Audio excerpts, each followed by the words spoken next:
Oh yes, one more. Someone who has 46 expressions, sweet as pie to tough as leather. That's 16 more than all them Barrymores put together. He also had the discipline to sit down and write a one-man play, and then to do it 8 times a week. And while he's doing it, talking to us, he even does a drawing. I mean, my, who could do more than that? Ladies and gentlemen, the new Zero Mostel, Jim Brochu.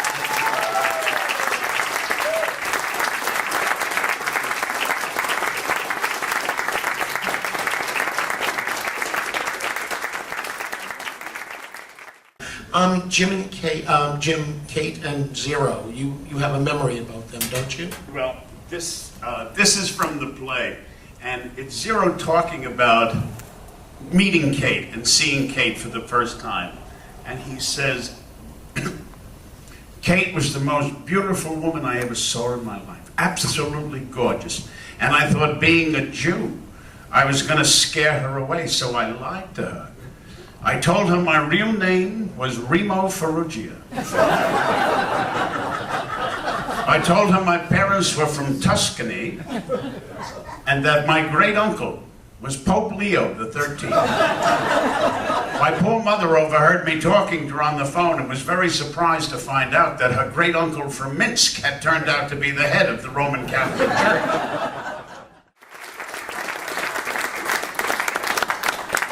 Jim, this brings up a good point. The Jewish angle. In fact, you're a Gentile, aren't you? Me, a Gentile? Well, I think anyone from Brooklyn is partly Jewish. I was the Shabbos goy for the Gersteins downstairs, and I always felt, my priest said to me, you know, you're a Jew in pectorum, a Jew in my heart, and I always felt that I was, you know, and I studied the Talmud still, and I'll be davening at about 11:15. Yeah, but you haven't completely gotten over the Roman Catholic thing. You are, after all, at St. Clement's, aren't you? Well, that's true. That's true. And there was a bunch of Orthodox Jewish people who came to see if the church was all right for them to come into, that they could see the show there.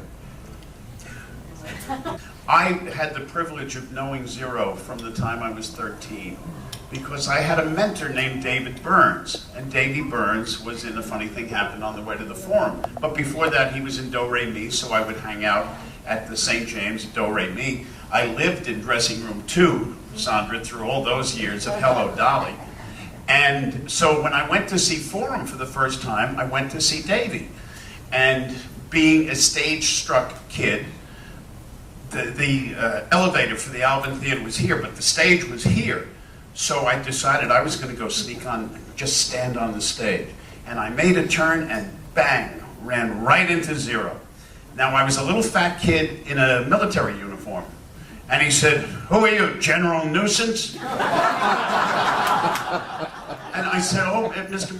And this was the first time I'd ever seen this man on stage. I hadn't even heard his name before as a 14-year-old boy. And he I had never seen anything like it on the stage. And I knew from that moment this man had influence over me. So he said, "What are you doing here?" I said, "I'm going up to see my friend Davy Byrne." "You never come to see me." And I said, "Well, can I?" "Yes, you better." So every time I went to see Davy, I would go and see Zero.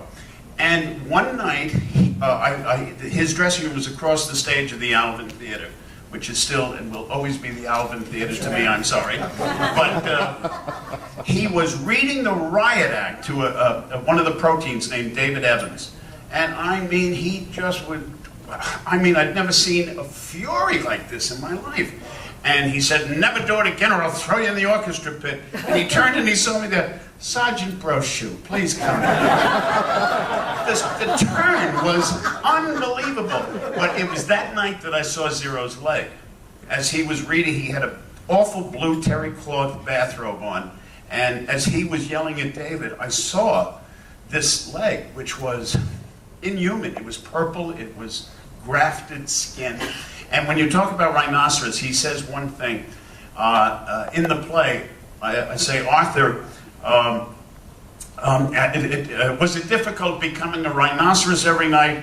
One critic wrote that he was absolutely amazed at the beginning of the play that I was so realistic as a human being.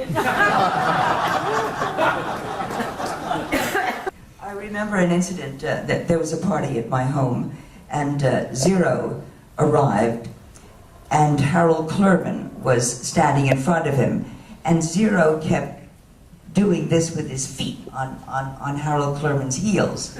And Harold Clurman turned around and said, "Zero, what are you doing?" And Zero said, "You gave me a bad review in Ulysses." And Clurman said, "I don't have to watch you do Ulysses badly. I can read the book, you know." And then he went in. Then Zero went inside and did some tricks for my sons. And he came out and he shouted across the room to Harold, to the party people. He said, "I want everyone to know that I am no longer sleeping with Harold Clurman." That was 1968. And what could be a greater punishment than that? No question. I really didn't know Zero socially.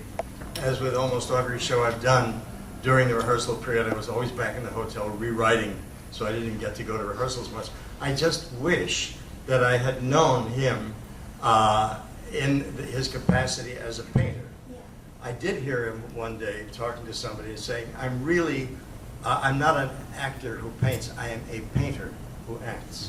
And somebody told me that he'd been with him at a museum and watched him just sit down on a bench in front of a Monet or whatever the painting was and just study it for 45 minutes, just sit there riveted. And I wish I'd known that man. I went to an exhibit of his paintings that he gave while he was in the show, and there was one painting that was so powerful. Sorry I didn't buy it. It had to do, I think, with his experience with the Un-American Activities Committee. It was a man with his mouth open, and out of it were flying pigeons. It was just, you looked at it, you almost wept because of what it meant. It was just wonderful. I did ask him later whether I could buy a painting from him. I said, "I want to buy one of your paintings." And he said this more than once. He said, "Sheldon, how can I sell to you when my prices are going up?"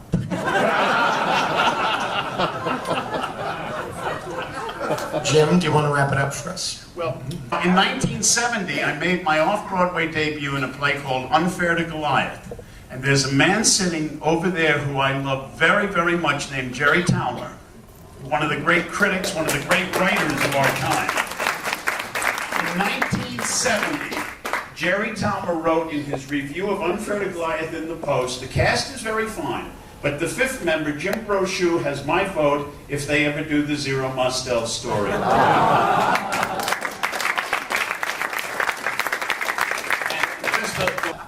I saw Fiddler on the Roof September 23rd, 1964. It was the second night. I was a freshman in college at Carnegie Tech. I'm so old, it was Carnegie Tech when I went there. And my best friend, who was a musical comedy lover, he said to me, "Well, I know Maria Karnilova."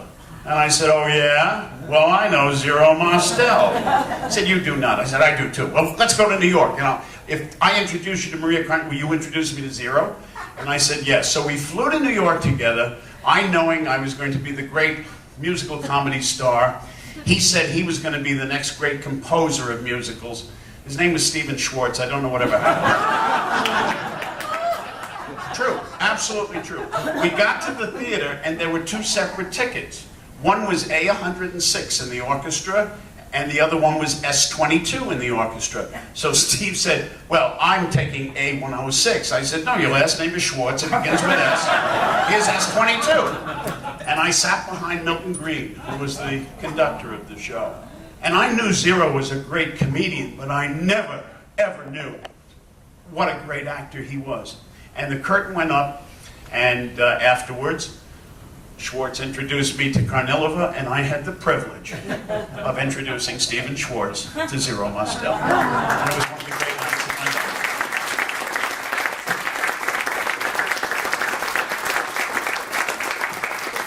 Well, I hope you all found this something appealing and nothing appalling. Something for everyone. 0 hour tonight. Thank you for being with us.